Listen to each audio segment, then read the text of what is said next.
Hello, and this is a second stream. The first one kind of had some technical difficulties, so we're going to try this again. Turns out I do have to record these streams because I'm not actually using my demo. I'm using the Engines app to display a lot of the other stuff, so it won't actually stream directly, and I have to record everything and then bring that in. So unfortunately, I can't do any chatting through this stream, but if you do have any questions or you do want to chat and anything, that's what the community is for at Steam. So just go into the Dimensional Gates community at Steam, leave any questions. We will answer them as fast as we can. I promise that I will at least read it and try to answer you within at least 24 hours if I notice it. But for right now, what we are actually going to be looking at is not so much the demo itself as I want to actually show you the game. There's a lot of stuff in the game that is not in the demo because the demo is just the first chapter and a half. So one of the first things I'm actually going to show you is the working PC that I've created. It actually has runs off its own operating system and it has its own save file system as well, where it can save like cartridge games used to save with the switches and all that stuff, all save into variables, which is pretty much as far as I've been able to find the first of its kind.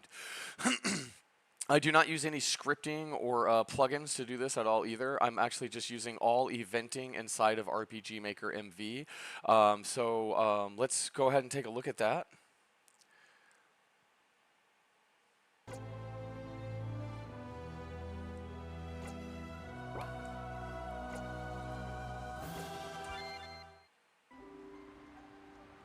And this is obviously the beginning if you've played the demo. So we're just going to actually fast forward through this because I want to show you something I think you'll find very interesting.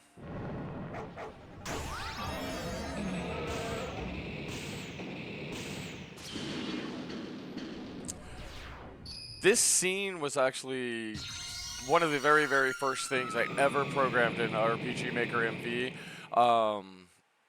It was a fun scene to make. It was not what I had planned it to be, but it came out even better and gave me a really, really great game out of it.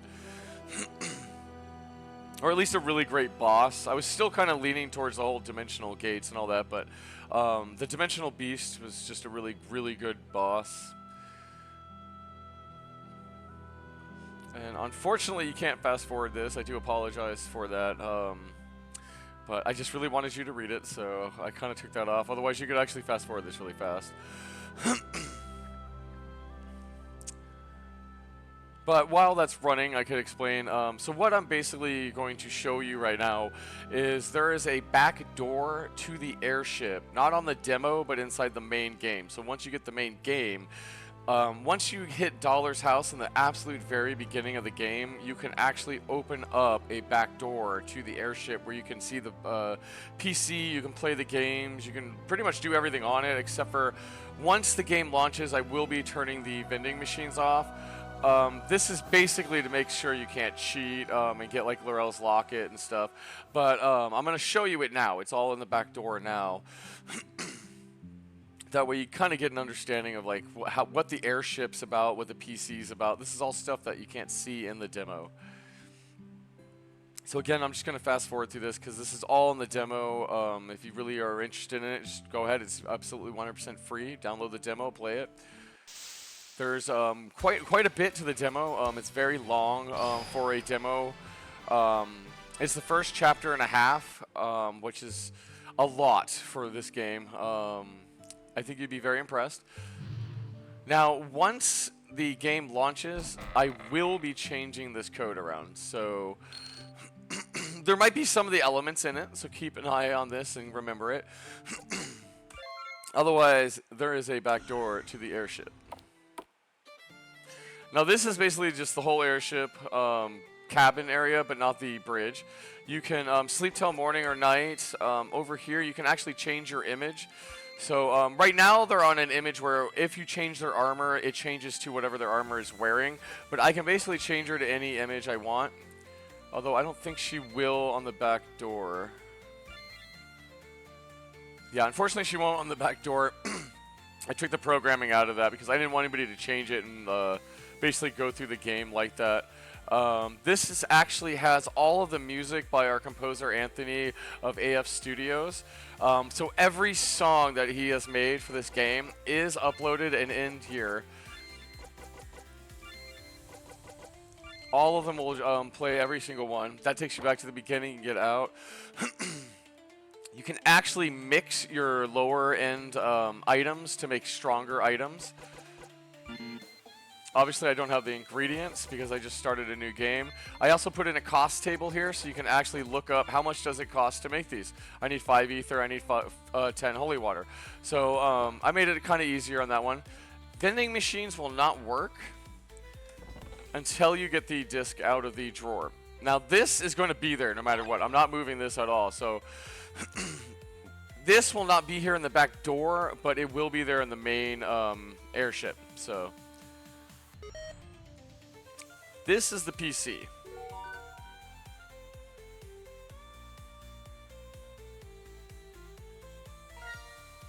Now this is basically running on an operating system that uses choices and labels that jump all over the place, and it does a lot of things. Right now what I'm going to do is turn on the vending machine, so I'm going to insert the disc for the vending machine. Now the vending machines are turned on and ready to sell. The other things we can do here is the vending machines have upgrades. So basically there's 2 vending machines, and I'll show you that right now. One has all your best gear. You're going to find discs to unlock that, and they're scattered all over all the dimensions. Once you get those discs, you bring them back here, you upload into there, and normally it would run one if you had a disc, and it would say that's unlocked. It does it automatically for you. You can also find a discount code from an old hacker, and once you do that, it'll actually give you a discount on all of your items when you buy through that, and I'll show you where the items are. Now the computer, it's a really fun hub. It has literature, but what this is, I do have a few short stories I'm going to mix in that have nothing to do with the game, but most of these are going to be the game itself. So the story of Dimensional Gates basically is Dr. Maseo, who is the commander. He lives in the year 2386 on Earth, and he has a technology to look through the strings in string theory and see the other side. Well, when he does, he finds nothing but pure energy. But at the same time, this pure energy comes through, and it ends up invading his mind. Well, when he finally wakes up, he looks back through again the other side of these strings, and he ends up seeing basically all these dimensions, and he's just like, this is amazing, this isn't what there was before. So he ends up creating the dimensional gates, and using those, he comes to these dimensions from Earth, which is the other side of these strings, and he immediately notices that all of these dimensions are based off of either a story he knows or a concept he holds, like heaven or hell. And he basically knows, I don't know if he knows, I don't really say it if he knows it or if he finds it, but there's a part of his emotions. So like when he's embarrassed, right, and everybody's laughing at him or something like that, let's say that, he has a part of him that wants to just like tear everything away and just make everything go away and just disappear. Well, that's the dimensional beast. It's actually his emotion and a representation of that. And what it does is it basically destroys everything in that entire dimension and makes it go away. It's not really evil. It's just doing what it's supposed to do. So it makes it a very interesting monster. But these stories basically kind of touch on that. This story is on Dollar. And if you've read any of it while I've been talking, you'll see that her brother is actually dead already. But in the game, he's alive. So what the Dr. Maseo found is that these are his stories that he knows, but at the same time, there's something different about all of them. They're all on a better path, basically. And what it comes down to is there's basically an energy on the other side of this that would basically be in a way kind of God in a way, and it's basically pure consciousness, and it's been leaking through the strings into our side, causing what basically we see as life and consciousness. So when it finally got into Dr. Maseo's mind, it saw these stories, and it didn't like the endings. It didn't like all that bad stuff. So the consciousness basically decided I'm going to recreate all these stories, make them real, and I'm going to make everything better. So that's basically what this game is. Even though it's a very strong science fiction, but it's all about basically this conscious being basically wanting to make things better everywhere. And it's a very interesting story. I really hope you guys play it and get through it because there's a lot of stuff in it. One of the things in it is I do have movies and shows. Places is actually going to be a soap opera. Space Troops is going to be a movie, basically a science fiction, and Dragon Leaf's going to be like a short, kind of like a show I'll make up. But Phoenix Square Y I've already started on a little bit, and this is actually kind of a parody on Dragon Ball Z. So I'm going to show you basically a scene out of that.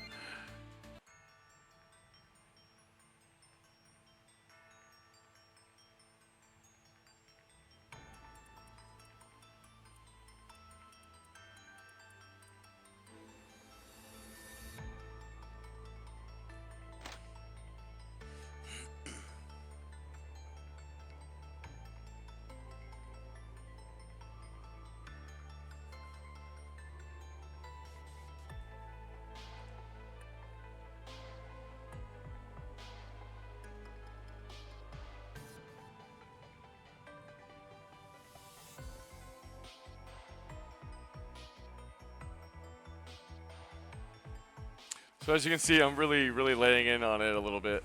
I love Dragon Ball Z, don't get me wrong. When I was a kid, I liked it a lot. I mean, it is cheesy now that I'm an adult, but it still was really, that art, the, like everything about it was really, it really was really good. Especially the art, oh my god, like. Which this actually, the reason I did this is a tribute to the artist, actually, of Dragon Ball Z. One of the things I don't know if you noticed, too, is the border is always there. So I'm going to show you right now a newsreel from Earth on January 4th, 2386. And just pay attention. If you'll notice, the border to the monitor is actually, it remains there the whole time. So this is just an immersive kind of effect that I wanted to keep.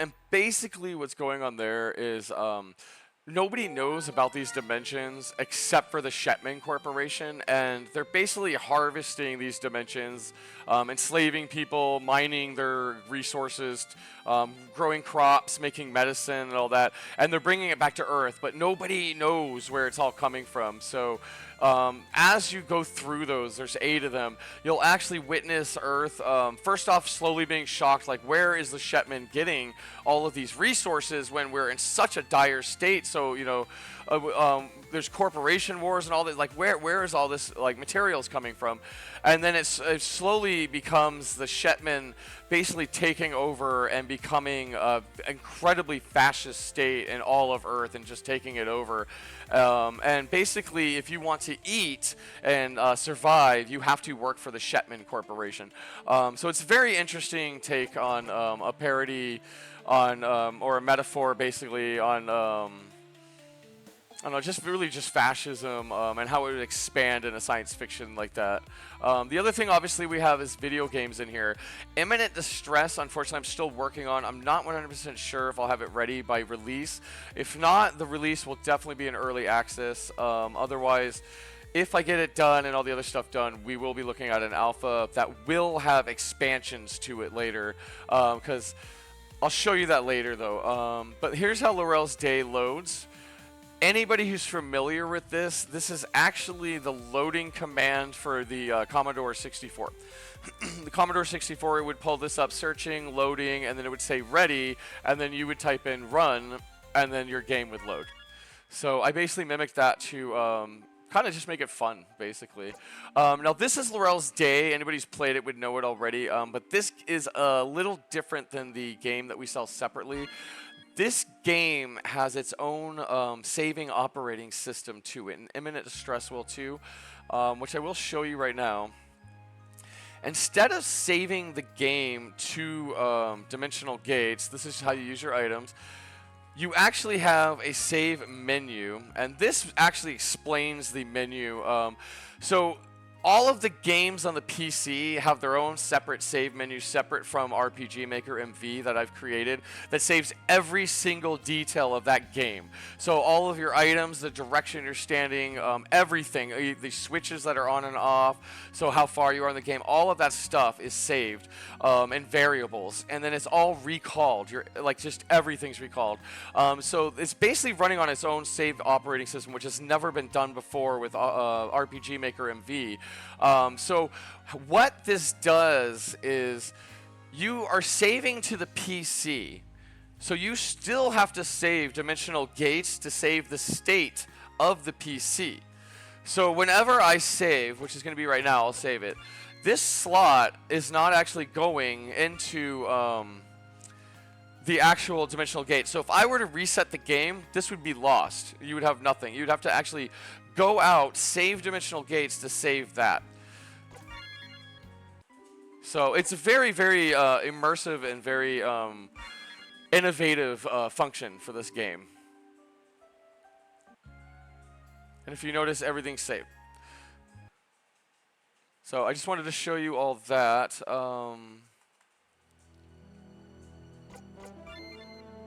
Now the next thing I want to show you is what I'm working on right now. Sorry, my little TV's blocking my view. Where is it? There it is. I believe it was this one. Alright, so this is what I'm working on right now. This is Earth. This is pretty much the only place you get to walk around freely on Earth.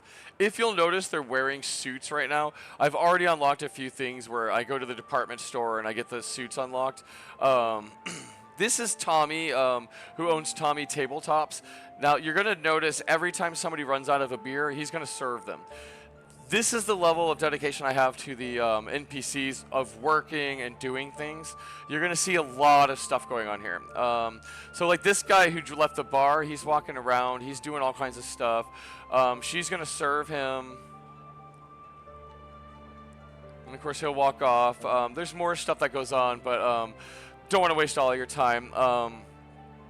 This right here, I haven't finished yet, and again, unless it's finished, this is going to be early access, but this is going to be my own version of a tabletop game. Hold on a second. This song gets a little loud. So this is going to be my version of a tabletop game, where basically it's kind of like D&D, but I don't have Wizards of the Coast permission for that. So I'm going to create my own tabletop game where you're fighting, and it'll have its own mechanics and all that, completely separate from like D&D. These people basically, if you'll watch, they're actually playing this game as well. They're just NPCs doing it. This is their DM, and they're just rolling dice and all kinds of stuff. You can talk to them. They explain things. There are kiosks all throughout the mall, and each one of them do, in fact, sell things. But all the things they sell are pretty much garbage. They're just there for flavor. This department store, I literally just have no NPCs really in it, but the people that work there. Otherwise, it's going to be flourished and have people running around. This is going to be like your main department store. That's why it has a door to the outside, that usually your main hub to the mall. This is easy to cross through. This is probably one of the more interesting ones. I did escalators, so you can't go up the down escalator. You can only go up it. This is pretty much the best I could do for escalators that I could figure out, but to me it kind of works. So now the main goal of the mall is to get into here, which they're not going to let you in because you just don't look the part. That's why they're wearing suits right now. But I still have to get them makeup and some other stuff to cover them up so they'll let them in. Pretty much your main goal of this, which is this is chapter 8, which is your last chapter. This is the grocery store. We've got a little snack bar. We've got your alcohol section. This is the pharmacy. I believe I do not have it Yeah, so you need a pharmacy card to basically use the pharmacy, but it'll sell you all the Shetman Earth goods, which are really good stuff. Once you find it, which you have to do a few things to earn it. This guy's he like basically bakes bread. She sells it. There are customers. Oh, good, she's coming up. This is one of the funner parts that I think I programmed of the grocery store. I actually have a working checkout stand. Now we're going to stalk this woman a little bit because I want to show you how complex some of the programs are. As you can tell, like this one has barely any programming to it. Some of them walk around a little bit, some don't do much. Hers is very complex. So she shops the store. We missed that part, but she actually stops at things, picks them up, and then goes to that. Now she's going to come to this upstairs clothing store, and she's actually going to try on clothing like this woman up here.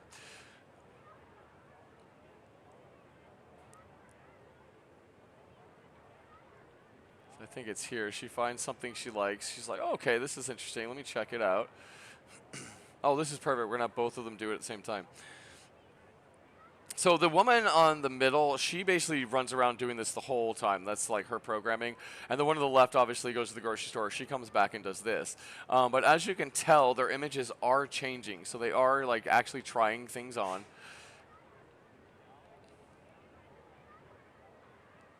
And of course, the one that stays in the store, she does a little more. She tries on quite a few different outfits. I have quite a few different sprites for her. But this lady, she'll actually purchase what she got, and she'll be happy about it. She leaves, goes back to the grocery store, picks out her stuff, and that's it. She pretty much just circles on that. This guy also goes to the grocery store and buys stuff, but he also rests on that couch. All of the vending machines sell garbage. It's, again, just for flavor. This is your main goal, though. You're trying to get into the elevator so you get to the offices to get to the Shetman Corporation CEO. I don't want to tell you why because I don't want to spoil anything. This is like the end of the game here. But it's a very interesting map, basically. And then each of the bathrooms, if you can tell, they have the back walls to all of the things that are behind them. So I wanted to make sure everything really just lines up. Now this is another interesting ad that I did, and there's going to be a lot more that I'm going to be adding. This is still a work in progress. This is basically the end of the game, so I'm basically trying to touch everything up. But they do purchase, they get their bags, and then right afterwards, they actually remake the food and reset a new bag each time.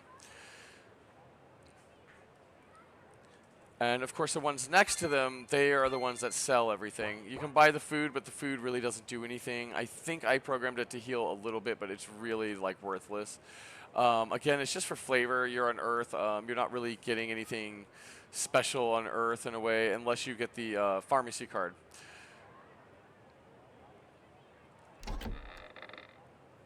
Yeah, the mall, it's a very interesting thing. Like, you can talk to her. She will still serve the other guy if he comes up while you're talking to her.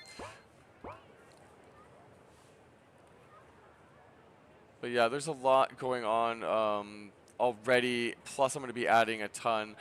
These are some kids that basically the little girl tries to steal a bear from a store and gets caught, and they're upset that they're not allowed in the store again.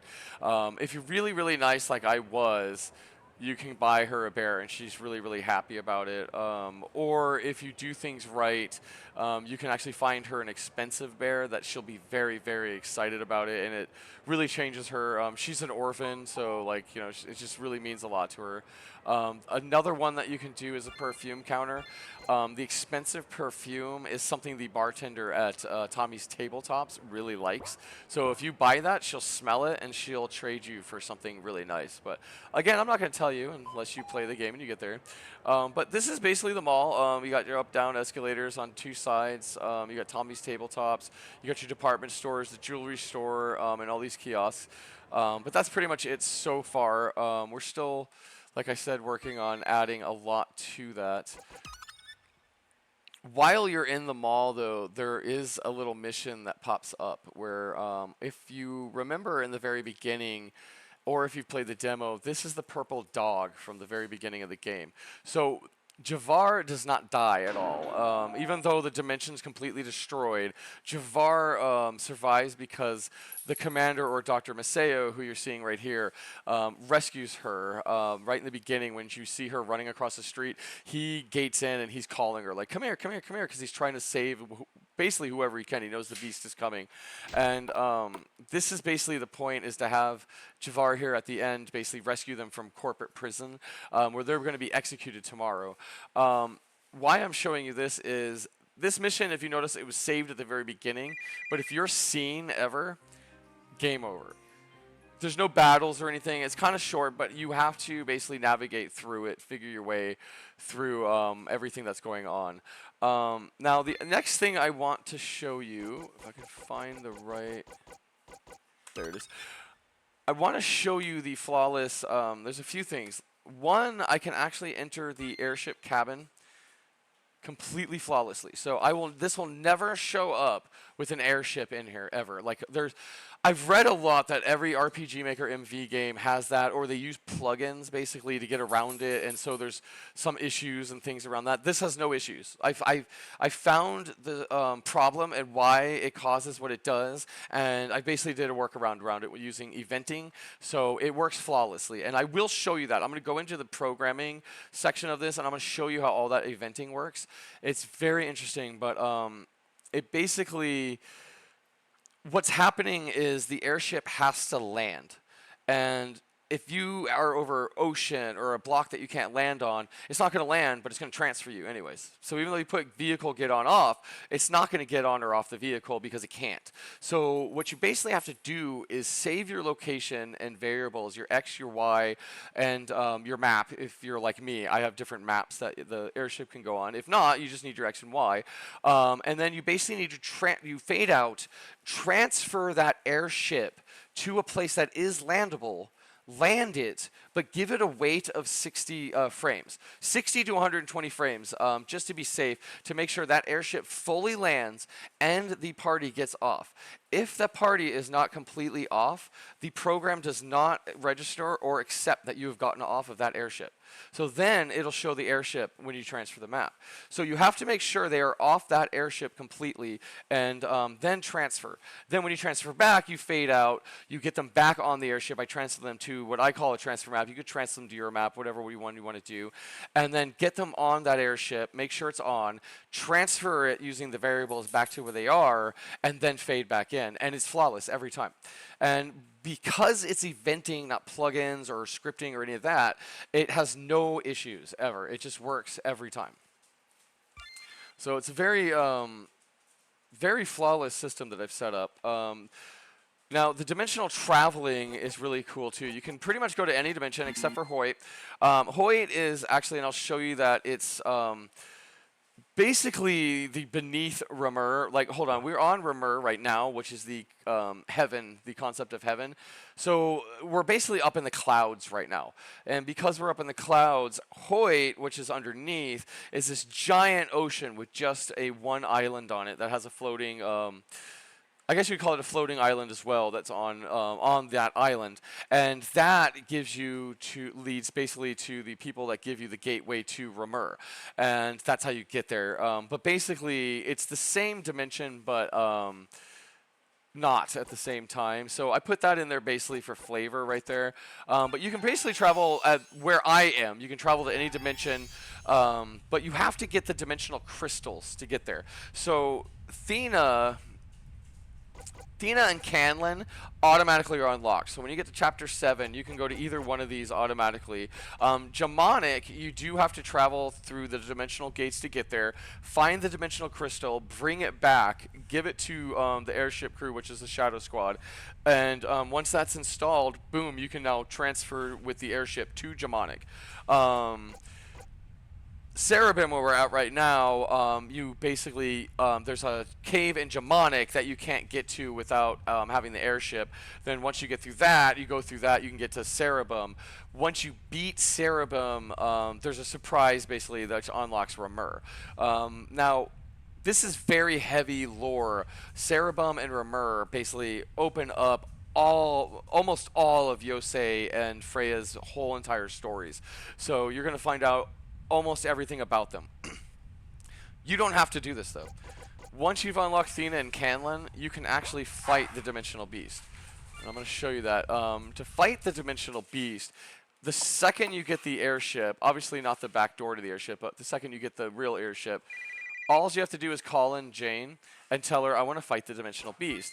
Whatever dimension you're in, you fight the Dimensional Beast there. So we're in Cerebum now. If I were to call her and tell her, yeah, let's go ahead and do that, then she's going to call the Dimensional Beast into Cerebum, and that's where the Dimensional Beast will make its first attack. The first attack from the Dimensional Beast will devastate most dimensions. Canlan, because it's already war-torn and very destroyed already, gets completely destroyed. There's no survivors. Everybody dies. Shadow Squad is basically the last survivors of that dimension. If you do it in Thena, the mages there are able to basically stop the attack from destroying like a pretty large population, but another large population of it is destroyed. So a lot of people die in that. Germanic, because that's the Shetman controlled, they basically taken slaves. This is our fascist place. They basically destroys all of the Shetman. I leave Springfield, which I'll talk about in a minute, okay, because I love that town and the people that live there, but all the slave owners and all that, they all basically get destroyed. But the natives, Yen's people, they're all smart, so they're able to basically survive the attack. And then Cerebum, they're all demons, it's hell, so like basically the goal that you're going for is let's fight the beast in Cerebum. And because you do, some demons will probably die, but who cares? They're all evil, they're basically going to torture other people. It doesn't matter. And Freya, who's a demon from there, she's basically on board with it. But what happens is you end up fighting the beast, plus every couple of rounds the demons attack you. So you'll get like basically random attacks that just like hurt your people. So Cerebum's one of the harder places to fight the beast. Ramur is the true ending you're looking for. If you're able to unlock Ramur, you can actually fight the beast. Consciousness, if you unlock all of that, is able to stop the beast's first attack and allow you to attack it with no damage to anybody. So you're able to destroy the beast, everybody survives, there's just no damage. That's the best ending you possibly get. Although it's not really the ending, there's still a chapter 8. So what I'm going to do right now is I'm going to show you, where did it go? There it is. This is the Dimensional Gates editor, or not Dimensional Gates, sorry, RPG Maker MV editor. This is basically where I made the entire game. Kind of want to show you how large this game is. So this is Thena and everything that's in Thena, all the way up to this oak tree. Every single one of these that have a plus, they have more stuff in it. That's how you open up like shops and the inside of this or that. That's where all that stuff goes, night and day. So that's just Thena alone. This is Canlan. So each one of these dimensions is basically the size, if not larger, than your average RPG Maker MV game. So this game is, like I've said quite a few times, a very ambitious game. The scale of it is huge. Just absolutely huge. Ramur is a little smaller. You just have your temples. But then Cerebum we open back up and we've got quite a bit.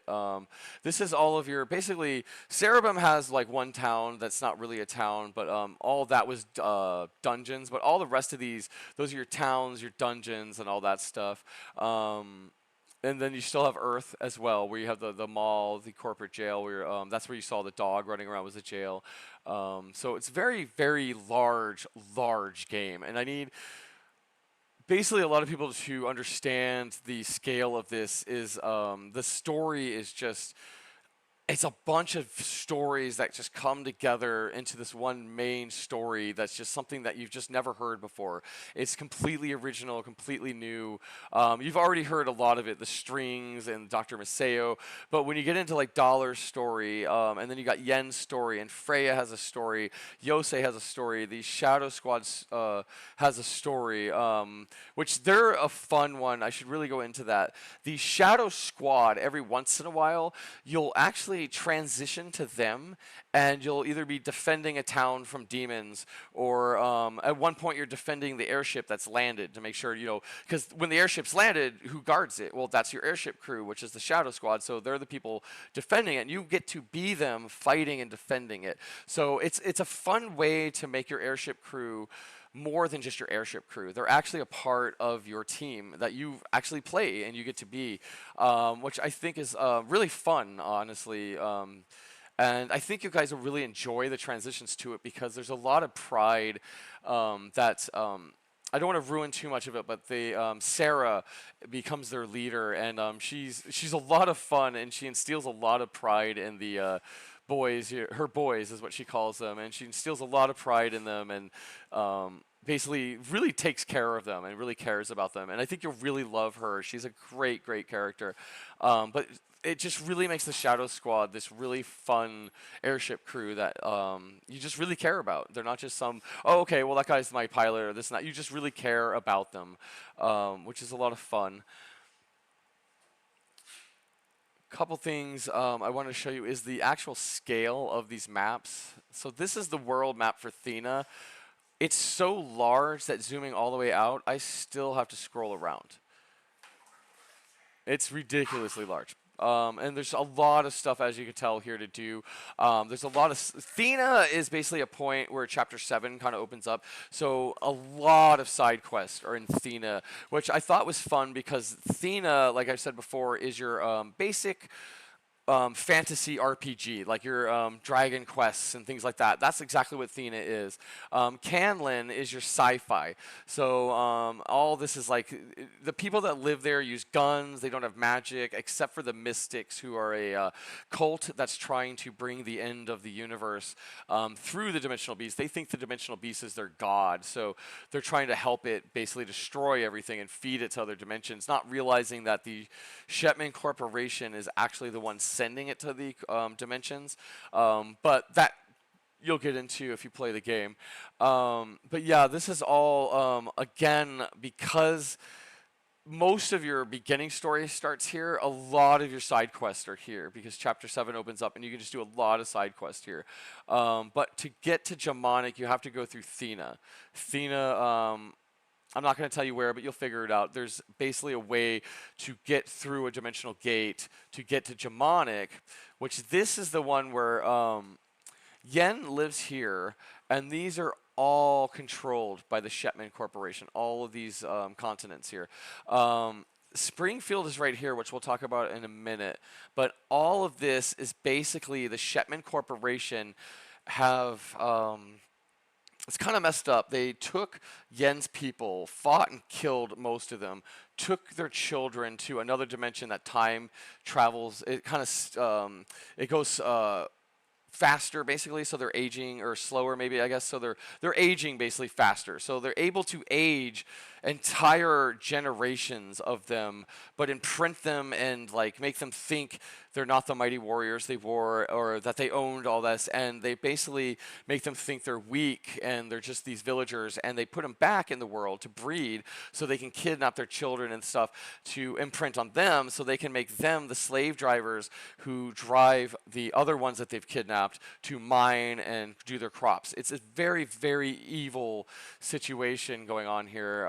But it represents colonization, basically, and what happens during colonization, the imprinting and the basically taking a culture from itself and reculturizing it to imprint that culture into your culture so they don't fight back, which that's happened a lot in history. So I figured that would be realistically what would happen if a corporation was to do this, is how it would play out, exactly the way history has. So there's a lot in here that's very I don't know, heartbreaking, and a little bit political, and a few things, which is Springfield.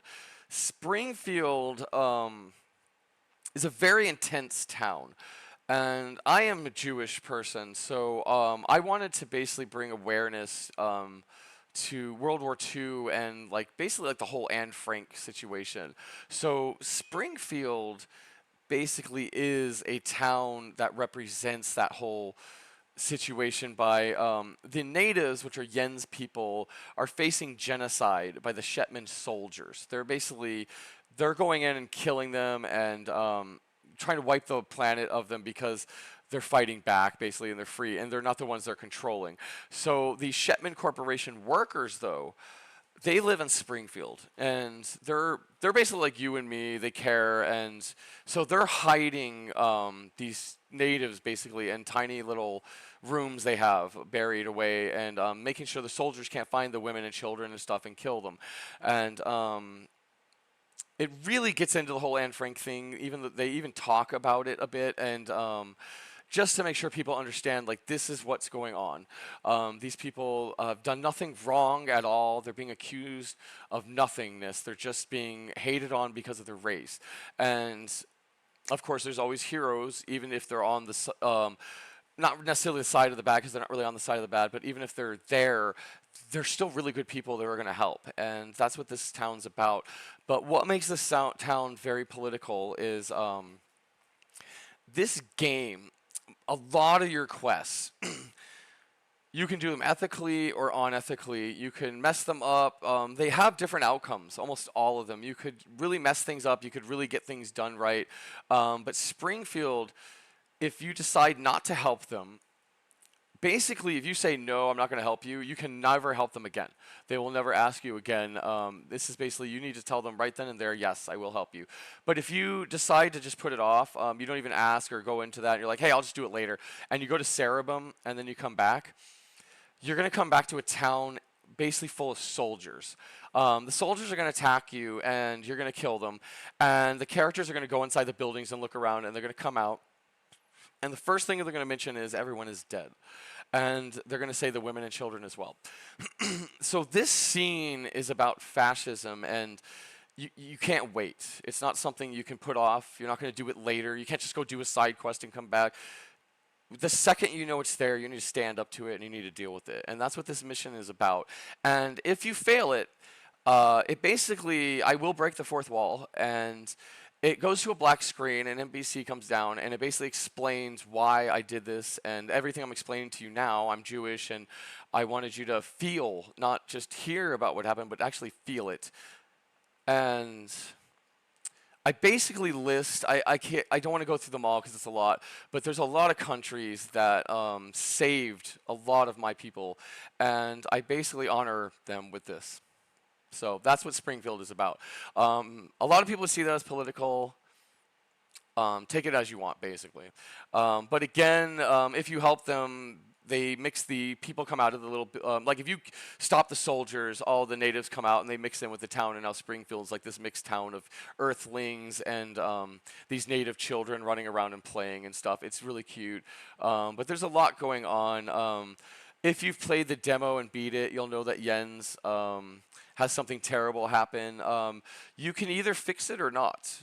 That's how this game works. Like, you can either figure out how to fix what happened, or maybe you beat the game and it never gets fixed. So that's how this game works. Once it comes chapter 7 and there's a huge open world, you have a lot of opportunity to do things, but you also have a lot of opportunity to not do things. So it's a very intense game. It opens up to a lot. The other thing I wanted to show all of you, yep, that's it, is how the PC works. So this is the PC that you touch. It basically just loads that load screen and then goes to a common event. This common event, I can find it right here, is an actual operating system I created out of choices and labels. All of this controls everything the PC does by either sending the PC to an app, which will run either the games or the news or all that kind of stuff. It runs all of that through this, or the system folder, which I'm kind of scrolling through right now. It'll automatically run disks, things like that. The reason I have a backdoor version is only because when you leave the operating system here, it puts back Dollar, Yen, Yosei, and Freya, and it puts them all back because you could go into Laurel's Day, it takes them out, so I want to make sure they get put back. But in the backdoor, you're just Dollar. So that's why I have 2 of those. This right here, I'm not gonna lie, it was hard. It's a lot of grunt work. This, I'm not even sure if you would even guess what it is. Obviously, it's called Inventory Store. This is every single item, armor, weapon, or any type of inventory you have inside of all of Dimensional Gates. And what I've done is I've assigned each one a variable that keeps track of how many you have, and then I remove it. So I can actually store your inventory, like take it out. And I have to do this because if you were to go into Laurel's Day, you can't have all the inventory from Dimensional Gates in there. That makes no sense. So I basically have to store it all away, and then this right here replaces it all. I use the variable to put it all back. This, again, I'm not even sure if anybody has a system like this. This is if you've played the demo. If you've noticed, when you get to Chapter 2, Yen doesn't have any of Dollar's things. I actually had to hand program that in between the chapters. So each chapter actually removes those items and places them back. It's a lot, trust me, a lot of work, but it's well worth it because it makes the game, like I said, this is a very ambitious game, and it makes the game above and beyond, which is what we're going for here at Not Allowed to Die Studios, Gaming Studios, sorry, Not Allowed to Die Gaming Studios. Now, here's another interesting one that I was showing you before is the save operating system. Now, this has never, from my understanding, ever been done before, especially in RPG Maker MV, to put a separate operating save system inside of a game that is separate from the main save system. And that's what this is. So this, what you're looking at here, although let me go over the front. These are your inventory for Laurel's Day. So she has gumballs, hard candy, chocolate bar, sack lunch. So that saves all of her, how many she has into a variable. This saves her HP into a variable. And this is where it gets very fun. So people have tried to do this before, but they could never figure it out because how do you save your switches? You can't go from a game to a game. The switches have to switch. So I basically figured out pretty quickly, actually. It wasn't that hard because of the old cartridge save systems. So all you have to do to save a switch, and anybody who programs RPG Maker, this is really fun for you to learn, is so what this is a conditional branch that says if this switch is on, I want you to save into this variable a 1. If it's not, then I want you to save a 0. And I have every single switch in Laurel's Day here. So every switch in the entire game is there. And I have 1, 2, 3. So if you notice this has HP 2, this has HP 1, and this has HP 3. There are 3 sets of variables to save 3 sets of games. So this is a lot of work. I did a lot of work here. That's the end game. It's not very impressive. Now this is how I put it back. So this is putting that back. These are your switches. So if this variable is 1 or greater, I just put greater just in case, the switch is on. The switch is off if not. That's how I load it back in. And again, every single switch has to be put into these. And I have 3 load saves too. New game, not so hard. Every single switch just has to be turned off. You have to put her back to 100. Really not that hard. Her HP UI though, this, not gonna lie, was a pain. It took me quite a while, but I made an image for every single number. So HP 100 all the way to 1, there is a number. And every single one has a conditional branch that if the HP equals that, do that, and it runs on a parallel that basically tells it to pop up the UI and tell me what the HP looks like. This all had to be done, each one by hand. I had to pick the picture, image, everything, and that's how long that is. So that was fun, but well worth it. Again, this is no plugins. I will show you in a minute. I use barely any plugins in this game, very little. This is Imminent Stresses. I haven't done that yet, but I just have it saved there so I know it's there. This is a fun one. So because Laurel's Day comes directly out of Dimensional Gates, you could actually take the save game from Laurel's Day, put it into the folder for Dimensional Gates saves, load that into Dimensional Gates, and immediately, once you get out of Laurel's Day, you would be immediately in Chapter 7. Well, I'm not going to have that. That's just cheating. So basically, when you get in, it goes into this and goes, oh my God, did you actually think I would let you just cheat like that? And then I don't think so. And then what's really fun is it this one? Show picture, end game. So I end the game, and then it goes to this shame screen. And I basically shame the person for trying to cheat. And then after I think it's about 5 minutes, I take them back to the title screen. So you could leave it at any point or whatever, but basically shame them and then go, okay, you're not doing this, you're not cheating. So I thought that was kind of fun. It's a nice little Easter egg nobody will ever see. These are the clothing changes. So when you change your armor, automatically changes it. This constantly monitors it and does it. A lot of people have been trying to say, oh, it lags the game, this and that, you got to use plugins. Not true at all. This is eventing. Eventing will not lag the game. Plugins, though, are scripting. Every time a script runs, it has to stop to run that script. Eventing doesn't have to do that. It can actually run a bunch. That's the beauty of that I love about RPG Maker engines is if you're using their eventing and all that, it just runs perfectly. It's flawless. It runs exactly like a cartridge game would run, and that's what I love about their stuff.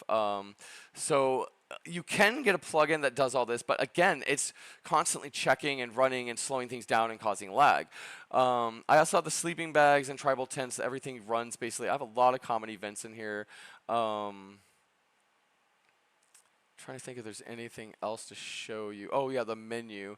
Laurel's Day menu. So this here is that menu you saw where I popped up where it said save and to go back to the title menu. And this again is where it stores all your inventory. So this is saving the X, the Y, the party members, so basically Laurel, the map that you're on, the amount of gold you have, the direction you're looking, how much HP she has. Then it goes into the inventory store. And it basically tells you what save you're doing, what all that kind of stuff. You want to exit, it basically turns all this stuff off that needs to be turned off. It changes everything back. That way, so when you go back to being in Dimensional Gates, you don't have all this inventory. You don't have all these things on and stuff. So it basically controls everything on the PC outside of Dimensional Gates programming, basically.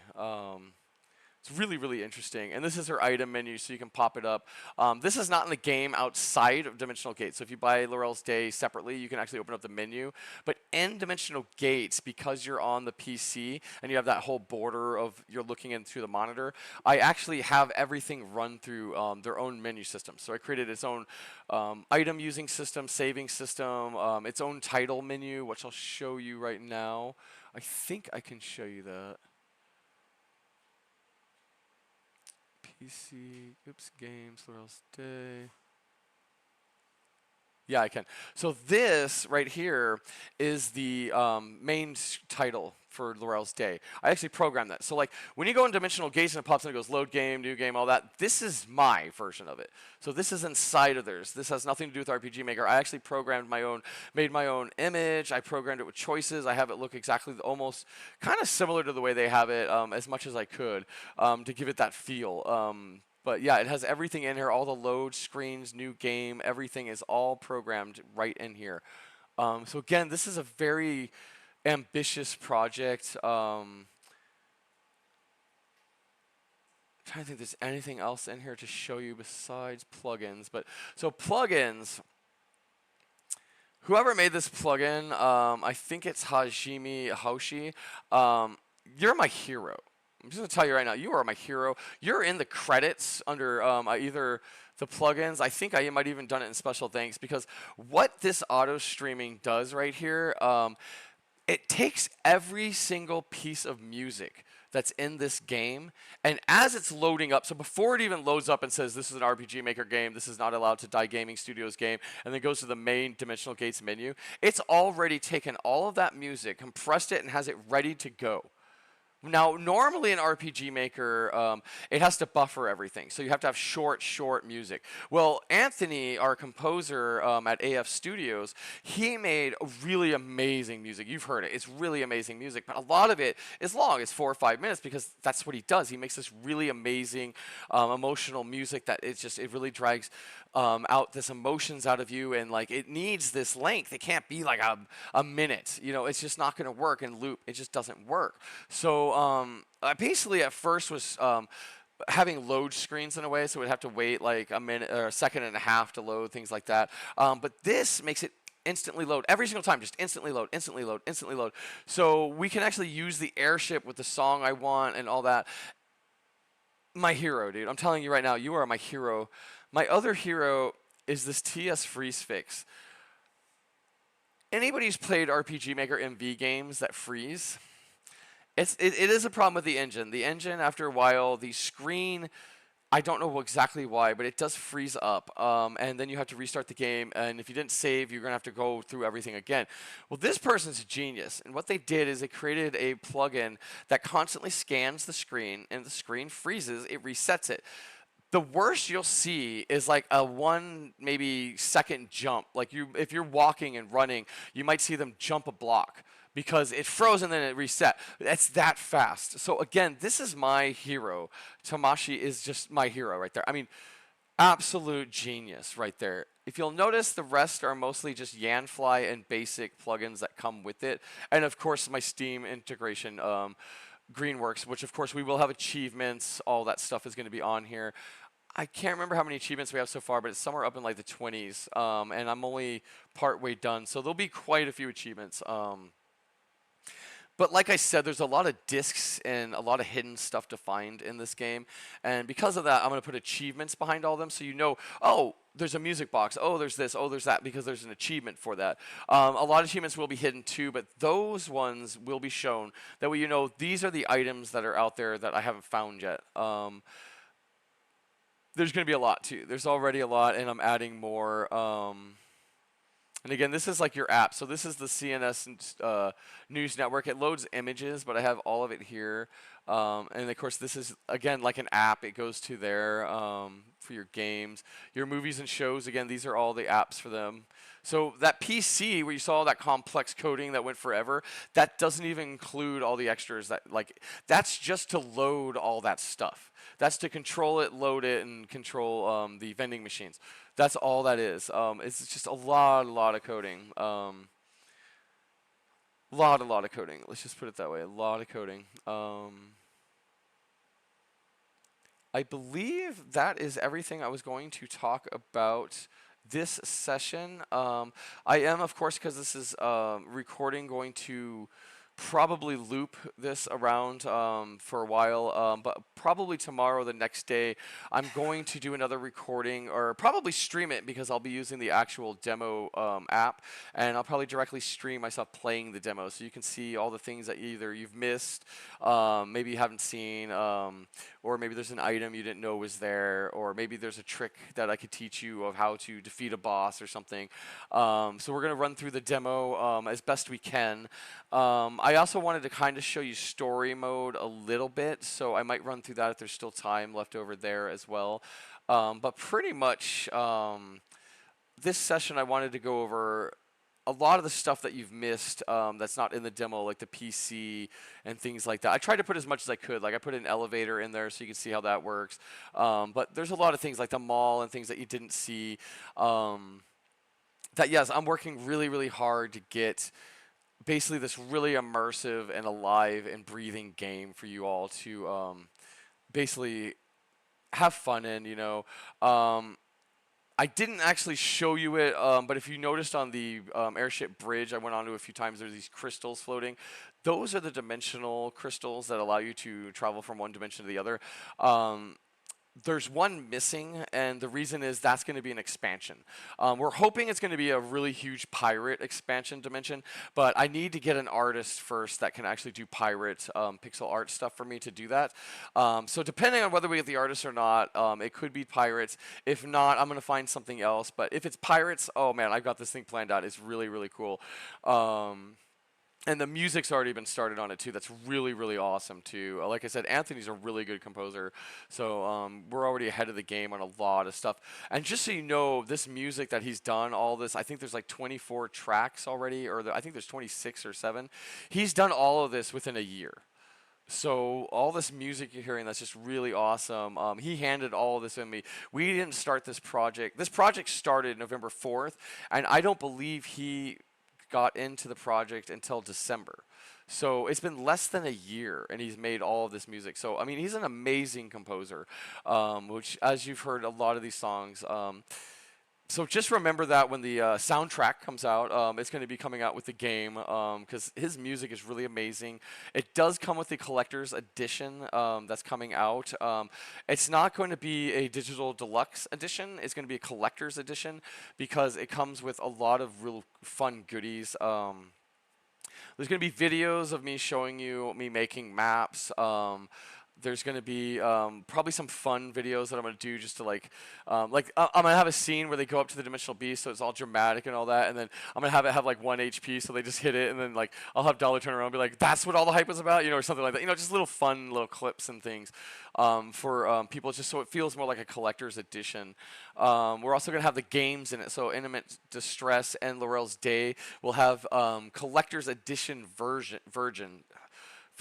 on the collector's edition as well, which will basically be kind of the game from Dimensional Gates, which will be slightly different from the separate game itself. So it'll still have the save operating systems like Dimensional Gates does, but I'm going to take the border away.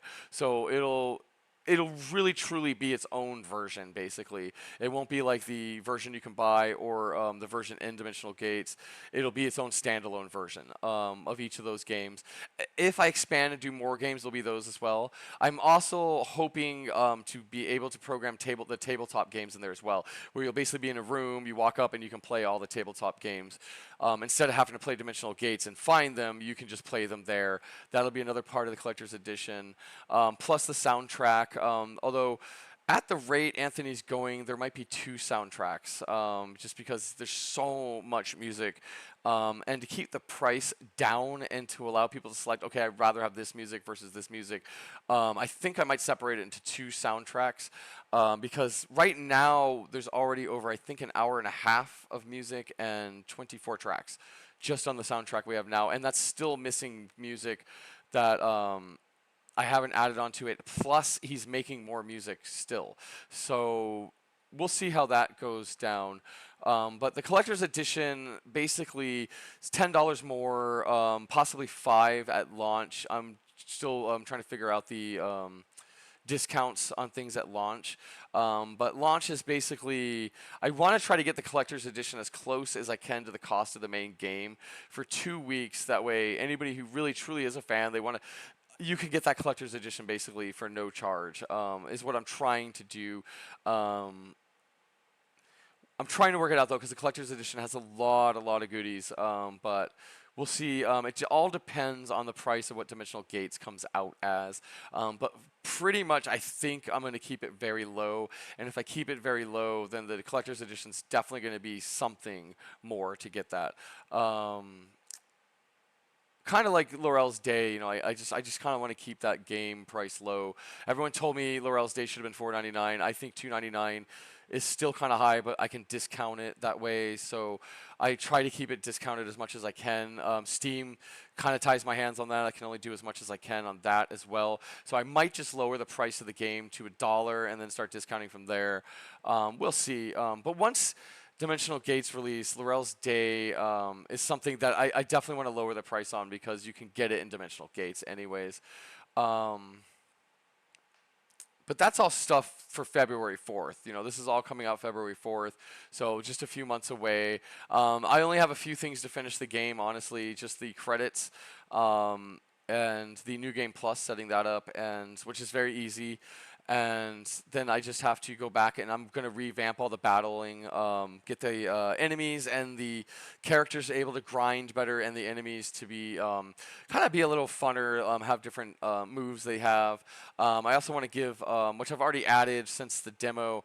I haven't put it in the demo yet because I'm still testing it, but the Shadow Squad, Haze and Snide now have moves that only take 5 HP, but they boost they either lower defenses or boost agility, and I'm going to add more of those kind of things, so it adds a little more flavor for them, so that way every single battle you don't start where you're just attacking with them and you have no actual options. I'm going to give you all options, but having the 5 SP needing to be used, basically they can still start the mission where they only have 2 or 3, and you just you still are stuck in that, but it gives you a little more randomness on it, and how to fight. And so far it's been working really well. It's made the fights funner. So if it works, once I add all of it, I'm probably going to put it back. I'm probably going to put it in the demo. One thing I do want to warn is on the demo is you're not going to get achievements. Steam just does not allow that. So if you play the demo and you take the demo save, which I will teach you how to do that, and put it into the Dimensional Gate save, you're gonna have to basically go through New Game Plus to get those achievements, which is like beating Chapter 1, and there's a few achievements that Dollar gets. It's not a huge deal. You could restart the game and get the achievements that way and just run through it really quick with story mode. Oh no, I'm sorry. Story mode, I believe you cannot get achievements. You can only get achievements in normal mode, but you can still run through it really quick and get the achievements really fast. They're not like hard to get. But that is a warning if you do want to grind the demo and be ready for the game. Just be warned that those achievements, Steam, they've tied my hands on that. There's nothing I can do. The demo will not trigger achievements whatsoever. Only the main game will. So unfortunately, we're stuck on that. Otherwise, I would totally be there for you, and I would have that basically combined together. But right now, I can't really use the cloud save. It's not really connecting the way it should until I release the main game. So I'm going to leave that off for now until the main game comes out. Then I'm going to teach you and show you all in instructions on the store page how to take your save game, move it to the Dimensional Gate save game, and basically you can just load right from there and you're right where you were. So that way you don't have to replay everything that was in the demo all over again. You can just start from where you were. So basically the demo is the beginning of the game, the first chapter and a half. You want to grind it. You want to build yourself up. Go right ahead. Get ready so the game's easier for you. You've got, what, I think 3.5 months, something like that left. Yeah, about 3.5 months, a little less. But yeah, so go ahead, grind away, have fun with that. That's what that's for. Is basically to let you explore, build, and be ready for the game when it comes out. Instead of, giving you a demo that gives you a taste and then saying, okay, now you got to start all over again. I'd rather give you basically a start to the game and get yourself ready and prepared. So that's pretty much all we're going to go over today. Just because I just don't think there's really much more to show you. I can't think of anything, at least. If there are, I will show you in the next streams. Like I said, probably tomorrow or the next day, though, I'm going to actually play through the demo and stream it. I really want to do it tomorrow night because it'll be Saturday, technically Sunday everywhere else. So it'll be like a weekend so that everybody can watch it. But we'll see what happens. There's a lot going on, too, that I have to, get done. As quickly as I can, basically, for something. So we'll see what happens. If I can get it done, though, I will let you all know. And I will also record it and put it on loop so you can always rewatch it again. Just kind of like this is doing, too. But the first stream on that will be a live stream because I should be able to live stream that because that'll be through the actual Steam app, which then Steam connects. The reason I can't do it live now is because I'm in the RPG Maker MV app, so it tries to put it on their store page, which obviously I can't do. I have no permission for that. And it won't connect it to my demo store page. So there's just no way to do it other than record it when I'm doing something like this and then basically re-show it to you and show you the recording. So because of that, I had to turn all the chats off. I'll probably still leave the chats off on the demo because I want to be able to respond to all of your questions. So what I actually suggest you to do, and I said at the beginning of this video, is go to the community, the Dimensional Gates community, and ask away. Say whatever you want to say. That's what it's for. We're going to use that as our chat. So that way I'm getting your feedback. I'm not missing it. It's not running through a chat with people talking, but I'm actually seeing your feedback and I'm actually able to reply to you. And that's what I would rather do than have you say something and feel ignored when I didn't see it. So, and I know that happens a lot on streams. So I think the best way to do this and the healthiest way for our community is go to the Dimensional Gate store page, or the library, I think, one of those, the demo one. And there is a community button there that you can go to, and that goes into the community, and you can leave comments, you can leave screenshots, you can leave all kinds of stuff there for the community to basically respond, see, and be a community with. So that's where I think is the best place for us to all talk. So that's the reason I turned the chatting off. So I do apologize for that, but I also turned it off because this is a recording, so I probably won't be there, and again, I won't see probably your chat, and I want to see that. I want to see your feedback and how you feel, or what you're looking forward to, what you're not looking forward to, what maybe you were like, oh, I didn't like that. I want to hear that kind of stuff. So, go ahead and go into the community and leave that chat. But until the next stream, have fun playing the demo, and like I said, grind away.